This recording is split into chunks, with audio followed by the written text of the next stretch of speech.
Ted, the TV series, is based on the Ted movies, which were made by Seth MacFarlane, who is known for Family Guy, American Dad, The Cleveland Show, and so many others. But this show is more so a prequel taking place sometime before the events of the first movie, in which we meet Ted and Johnny, who is a 16-year-old boy.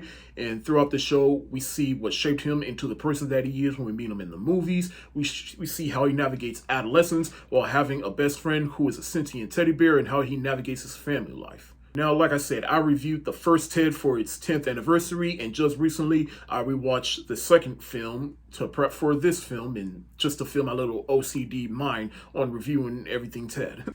But I love the first Ted. The second one was okay at best, but I think their movies are pretty much on brand with Seth MacFarlane and his brand of humor, and I felt this show definitely maintained that. I really enjoyed watching this show because it reminded me of like old Family Guy. In fact, this show is basically Family Guy, but in live action form.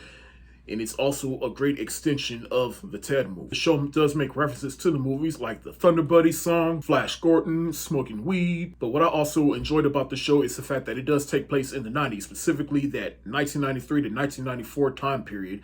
And so it throws us all the references from that time period. And I'm like, oh, I get that one, I get that one, I've seen that one, I remember that. But the show also does make some subtle hints at the future, more specifically smartphones. Like there's an episode where Johnny and Ted, they discover porn, and then they somehow get into how hopefully it'll be more convenient for people to watch porn in the future. And we all know how convenient it is to watch porn on our phones now. But that's the thing, it does make on-the-nose, subtle humor to things within the future, which kind of got like, all right, people, we know what you're doing here. You ain't got to do this. Just stay in this time period. But one of the funniest things to me on this show was how they eat apple pie, and how you take that first bite and then it's just really, really super high, and then they throw it away and then it just catches fire. Careful, McDonald's apple pies are always a little hot. No! Jesus Christ! God! Fuck do they do that? I don't know! God damn it!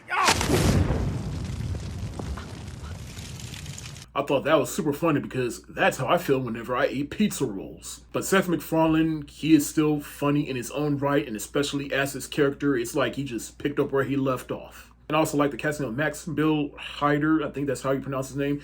But that was spot on casting because he kind of looks and almost reminds me exactly like Mark Wahlberg, but as a teenager. But of course, we all know how Mark Wahlberg looked when he was much, much younger.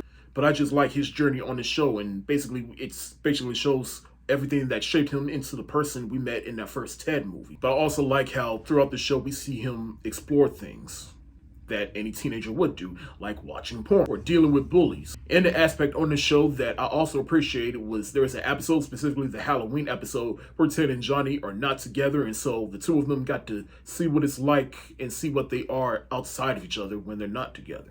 Alana Ubach, I think that's how you pronounce her name. I remember her playing Ben Stiller's all grown up babysitter in Meet the Fockers. I did not know that was her at first on this show, but that's her. But she was kind-hearted, but she to me was just a little bit spry, which is on brand of a character to have on a Seth MacFarlane show.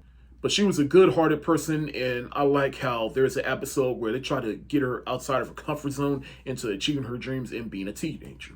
And she tries it for one day, and then she goes back to what she's used to. But it's not like just her being nervous or retreating back to what she's used to. It's just she's at a different place in her life, and she's comfortable of where she is, and where she's at in life is just completely fine, and she's totally fine with helping people that she loves. Scott Grimes plays Johnny's dad, and he's super conservative and stuck in his ways, and I'll get more into him once I get into the Christmas episode. But then you have Georgia Wingham, who plays Blair, who is Johnny's cousin.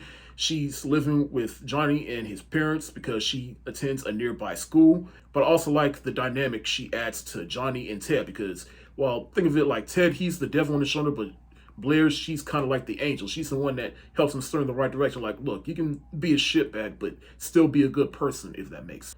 But I like her relationship with her family. Like, clearly she cares about Susan, but Maddie, he's super conservative and doesn't align with all her views. Like, this is the part where basically all the leftists and SJW and, dare I say, woke crap comes into the show, which didn't annoy me actually, because it's in a way it takes place in the past, but at the same time let's bring it to the future. And I specifically like the Christmas episode because, spoiler alert, she is sexually fluid and she brings her girlfriend in, but Maddie, he is not really feeling it. And he's also feeling like no one in the house listens to him, so he does what Johnny does and wishes, well, his wish is different. He wishes everybody in the house would agree with me. He wishes everyone in the house would agree with him. And turns out his toy truck from when he was a kid comes to life. And he's basically just spot on like him. And I'm not going to spoil the rest of the episode, but it's just hilarious to see something else come to life. But it's also cool to see basically two different people with two different worldviews colliding, but then they still come together because one, they're family, and it's Christmas, and they still care about each other. But like I said, I really enjoyed the hell out of this show. It's a great extension of the Ted movies, and it definitely does help my Ted fix after we haven't really gotten anything Ted related in the past 10 years. Whether you like those movies or not, it was still nice to come back to this universe in a brand new way. I'm going to give the Ted series the hard eyes emoji.